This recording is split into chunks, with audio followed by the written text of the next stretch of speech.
Start with the name of Allah, the most merciful and beneficial. Today I am going to talk about a chromoclavicular giant motion or its biomechanics. तो जिस तरह हमने बात की थी कि हमारे साथ एक chromoclavicular giant is made of the lateral end of the clavicle with the acromion process of the scapula. Acromion process of the scapula.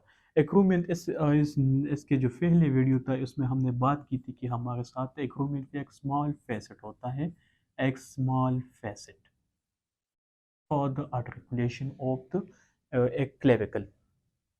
तो इस स्मॉल फैसेट की वजह से इसकी जो रेंज ऑफ मोशन है वो भी बहुत ज़्यादा लिमिटेड है। तो इसका मतलब है कि हमारे साथ जो बायोमैकेनिक्स है और मोशंस ऑफ एक्रोमोक्लेविकुलर जॉइंट है वो स्मॉल फेसेट की वजह से या स्मॉल आर्टिकुलेटिंग सरफेसेस की वजह से बहुत ज़्यादा लिमिटेड है। हमारे साथ 3 डिग्री ऑफ रोटेटरी मोशन हमारे साथ होती है एक्रोमोक्लेविकुलर जॉइंट पे, और इसी तरह हमारे साथ 3 डिग्री ऑफ ट्रांसलेटरी मोशन होती है एक्रोमोक्लेविकुलर जॉइंट पे। तो हम इस वीडियो में 3 रोटेटरी मोशंस को और इस 3 ट्रांसलेटरी मोशन को डिटेल से पढ़ेंगे। तो हम शुरू करते हैं ट्रांसलेटरी मोशन से।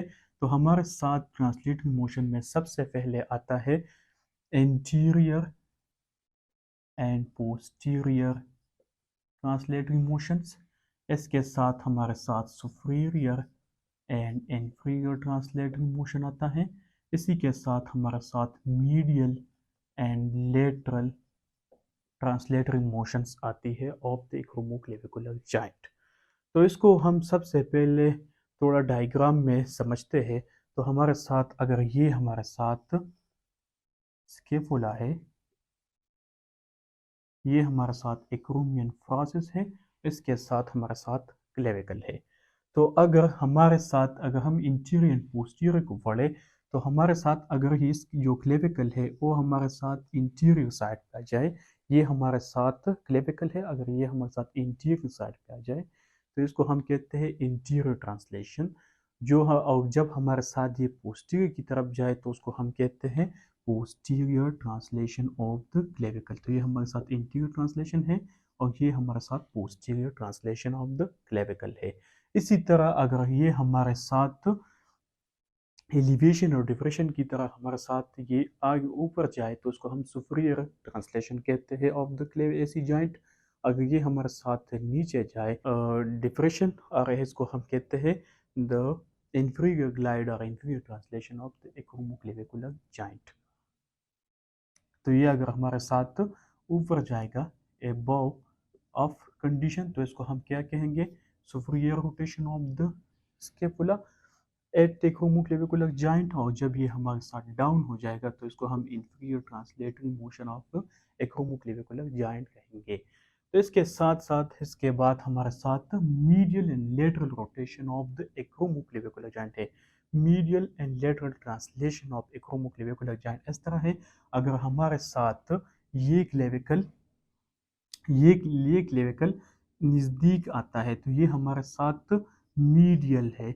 अगर ये क्लेविकल हमारे साथ लेटरल ऑफ द बॉडी जाता है, अगर हमारे साथ जिस तरह हमारे साथ कंप्रेशन और डिस्ट्रक्शन होता है, अगर हमारे साथ कंप्रेशन होता है तो ये मीडियल रोटेशन है, तो इसको हम मीडियली कहते हैं। ये हमारे साथ medially translatory motion of the clavicle है on at the AC joint. और ये हमारे साथ अगर इस तरह जाए तो ये हमारे साथ lateral translatory motion of the AC joint है।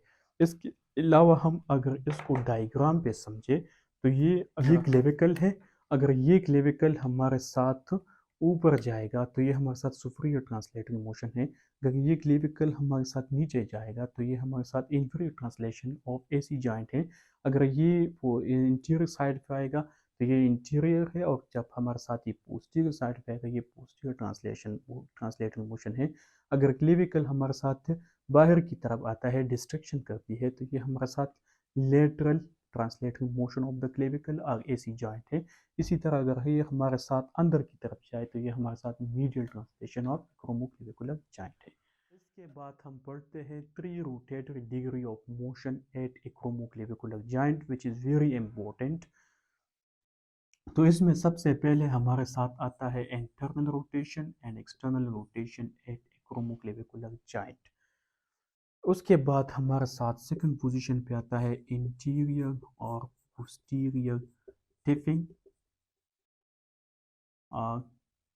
टिल्टिंग मूवमेंट और रोटेशन एट एक्रोमोक्लेविकुलर जॉइंट। इसके साथ हमारे साथ upward and downward rotation at acromioclavicular joint है। तो ये हमारे साथ three rotatory degree of motion है। इसमें हमारे साथ इंटरनल एक्सटर्नल रोटेशन है, इसके साथ इंटीरियर पोस्टीरियर टिपिंग और टिल्टिंग मूवमेंट्स है, इसके साथ हमारे साथ upward and downward rotation of acromioclavicular joint है।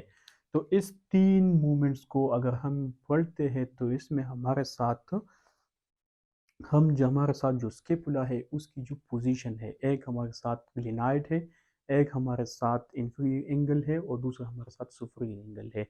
इन तीन को हम एक एक मूवमेंट में कंसिडर करेंगे। जिस तरह हम पढ़ते हैं, अगर हमारे साथ इंटरनल एक्सटर्नल रोटेशन है तो इसमें हम कंसिडर करेंगे movement of the glenoid cavity, glenoid cavity. इसी तरह अगर हमारे साथ interior and posterior tilting movement है तो इसमें हम कंसिडर करेंगे जो हमारे साथ सुपीरियर एंगल है, सुपीरियर एंगल को हम कंसिडर करेंगे। जब इस पे मूवमेंट होगी तो हम सुपीरियर एंगल को कंसिडर करेंगे। उसके साथ हमारे साथ अपवर्ड एंड डाउनवर्ड है, तो इसमें अगर हम मूवमेंट करेंगे तो इसमें हम इंफीरियर एंगल को कंसिडर करेंगे ऑफ द स्केपुला। तो इसको हम डिटेल से पढ़ते हैं, एक एक को एक्सप्लेन करेंगे। इससे जिसमें हमारे साथ सबसे पहले इंटरनल एक्सटर्नल रोटेशन आता है। तो सबसे पहले हम आते हैं रोटेटरी मोशन में, हमारे साथ internal rotation and external rotation of the acromioclavicular joint है। तो हमारे साथ plane of the scapula is the orientation of the scapula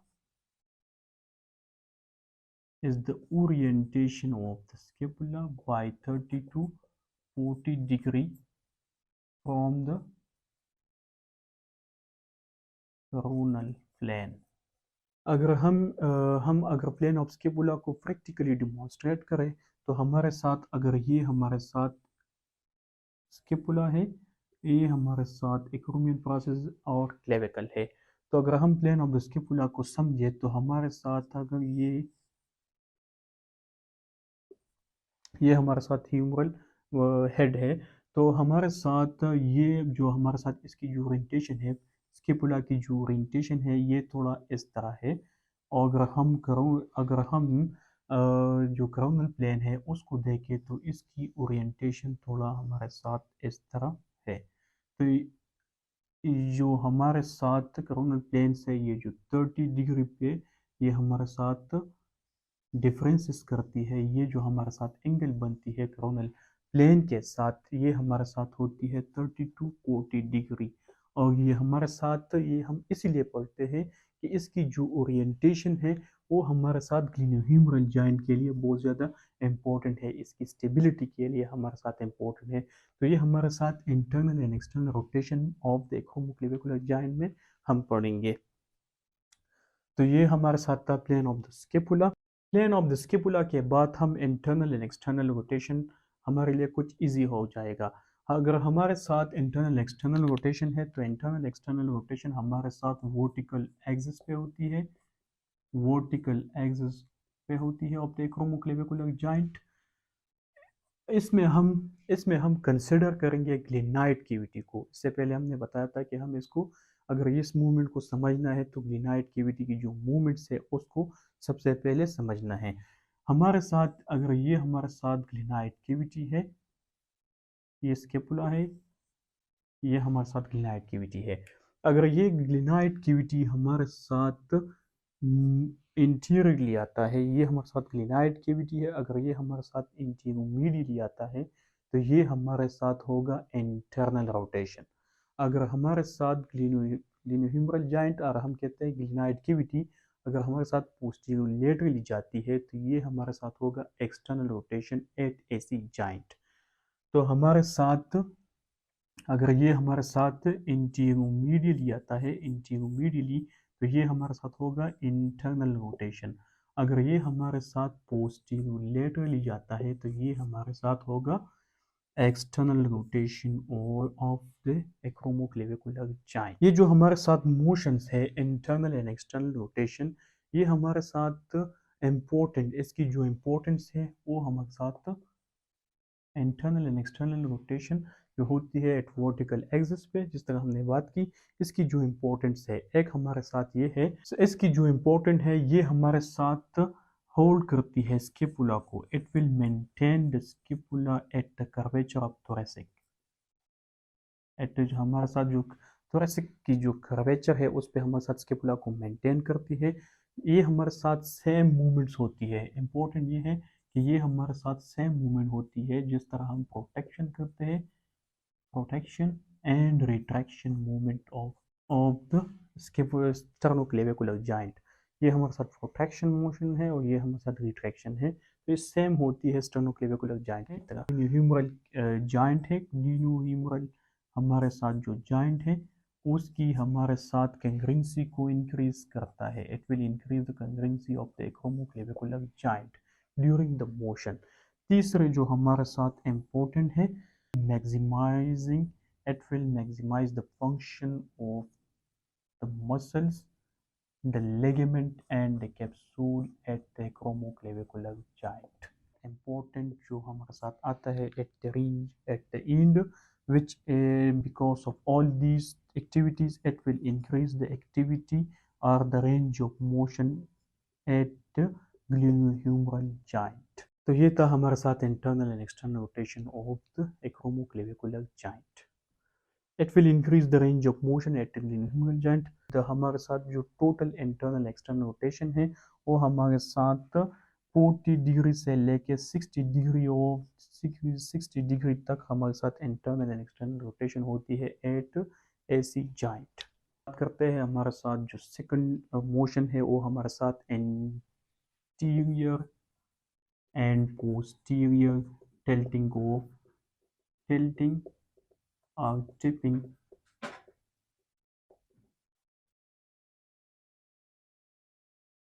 movement at acromioclavicular joint। इसमें हमारे साथ स्केपुला है, ये हमारे साथ एक्रोमियन प्रोसेस है और ये हमारे साथ क्लेविकल है। तो ये अगर हमारे साथ अगर लेटरल में हम देखें, लेटरली अगर हम इसको डिमॉन्स्ट्रेट करें तो ये इस तरह होगा।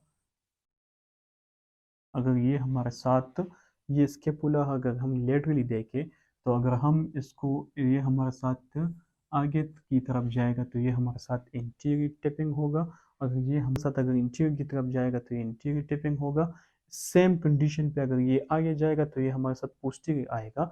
इसी तरह अगर हमारे साथ ये पोस्टीरियर साइड पे जो हमारे साथ सुपीरियर एंगल है वो हमारे साथ अगर नीचे आ जाए तो हमारे साथ होगा पोस्टीरियर टिपिंग और टिल्टिंग मूवमेंट। इसी तरह इसके साथ इंफीरियर जो एंगल है वो हमारे साथ आगे जाएगा। तो ये हमारे साथ थोड़ा डायग्राम के साथ था इंटीरियर पोस्टीरियर टिपिंग और टिल्टिंग मूवमेंट।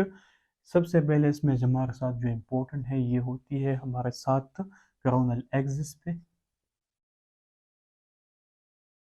सबसे पहले इसमें हमारे साथ ये इम्पोर्टेंट है कि ये होती है कोरोनल एक्सिस पे। इसके साथ अगर हम इंटीरियर टिल्टिंग की बात करें, अगर हमारे साथ ये इंटीरियर टिल्टिंग और टिपिंग की बात करें तो हमारे साथ जो हमारे साथ सुपीरियर एंगल ऑफ स्केपुला होगा वो हमारे साथ फॉरवर्ड मूवमेंट होगी। इस पे हमारे साथ it will move forward. Same condition पे हमारे साथ जो इंफीरियर एंगल है वो हमारे साथ मूव करेगी, इंफीरियर एंगल हमारे साथ विल मूव बैकवर्ड। इसी तरह अगर हम बात करें कि हमारे साथ पोस्टीरियर टिल्टिंग है तो पोस्टीरियर टिल्टिंग में हमारे साथ जो सुपीरियर एंगल है वो हमारे साथ होगा और superior angle will move backward while that of the inferior angle will move forward। इसमें कंफ्यूजन की कोई भी बात नहीं है। अगर हमारे साथ ये हमारे साथ स्केपुला है, अगर स्केपुला हमारे साथ इसकी जो सुपीरियर एंगल है अगर हमारे साथ ये इंटीरियर की तरफ जाएगा तो ये हमारे साथ इंटीरियर टिपिंग होगी। तो अगर सेम टाइम पे अगर ये हमारे साथ इंटीरियर जाएगा तो इसकी जो इंफीरियर एंगल है वो हमारे साथ बैक बढ़ाएगा। तो इसको हम कहते हैं interior tilting tipping movement of the acromoclavicular joint। हमारे साथ interior posterior tilting and tipping movement है। इसको हम नोट करते हैं शोल्डर श्रगिंग में। अगर हम अपने शोल्डर को श्रग करते हैं तो ये हमारे साथ जो स्केपुला है, जो एएसी जॉइंट है, वो हमारे साथ थोड़ा इंटीरियर की तरफ आता है। अगर हम इसको नीचे करें, डिप्रेशन पे ले जाए, तो ये हमारे साथ पोस्टीरियर की तरफ मूवमेंट होती है, तो इसको हम पोस्टीरियर टिल्टिंग मूवमेंट कहते हैं। Total range of motion of the interior and posterior tilting और टिपिंग है वो हमारे साथ 30 से लेके 40 डिग्री तक होता है। इसके बाद हम पढ़ते हैं जो हमारे साथ लास्ट नंबर पे जो मूवमेंट होती है वो हमारे साथ अपवर्ड एंड डाउनवर्ड रोटेशन है। अपवर्ड एंड डाउनवर्ड रोटेशन, हमारे साथ जो अपवर्ड एंड डाउनवर्ड रोटेशन है ये हमारे साथ होती है हमारे साथ इंटीरियर पोस्टीरियर एक्सिस पे, विच इज़ वेरी इंपॉर्टेंट। इसके अलावा अगर हम इसको प्रैक्टिकली डिमॉन्स्ट्रेट करें तो हमने इसमें बात की थी हमारे साथ कि हम इसमें inferior angle of the scapula को देखेंगे। तो ये हमारा साथ स्केपुला है, इसकी जो इंफीरियर एंगल है वो ये है। अगर हमारे साथ इंफीरियर एंगल हमारे साथ ऊपर की तरफ जाएगा, मतलब it will rotate upward, it will rotate upward, तो हमारे साथ जो सुपरियर एंगल है वो हमारे साथ डाउन की तरफ आएगा, तो हमारे साथ रोटेट करेगी डाउनवर्ड। इसी तरह अगर हम इसको रोटेट करेंगे डाउनवर्ड, जब हम हमारे साथ इसकी जो डाउनवर्ड रोटेशन होगी तो हमारे साथ जो सुपरियर एंगल है it will move upward. For example इसको हम डिमॉन्स्ट्रेट करें तो हमने कहा कि हमारे साथ जो अपवर्ड एंड डाउनवर्ड रोटेशन होती है उसमें हम इंफीरियर एंगल को नोट करेंगे। तो इंफीरियर एंगल अगर हमारे साथ जिस तरह हमारे साथ ह्यूमरस की एलिवेशन होती है तो ये हमारे साथ मूव करेगी upward, it will move upward in upward direction. तो इसकी सेम टाइम पे हमारे साथ जो क्रोकाइड प्रोसेस है, एक्रोमियन प्रोसेस है, ऐसी जॉइंट है जो जहाँ पर हमारे साथ बनती है, इट विल, अगर ये हमारे साथ ऊपर जाएगा तो ये हमारे साथ नीचे आएगा। तो ये बिल्कुल बिल्कुल सिंपल है। अगर इसी तरह हमारे साथ इंफीरियर एंगल हमारे साथ थोड़ा हमारे साथ मिडिल पोजीशन पे आएगा तो हमारे साथ जो acromioclavicular joint है और clavicle है, it will move in downward direction. So it is important to note it. Available range of motion of the upward and downward rotation is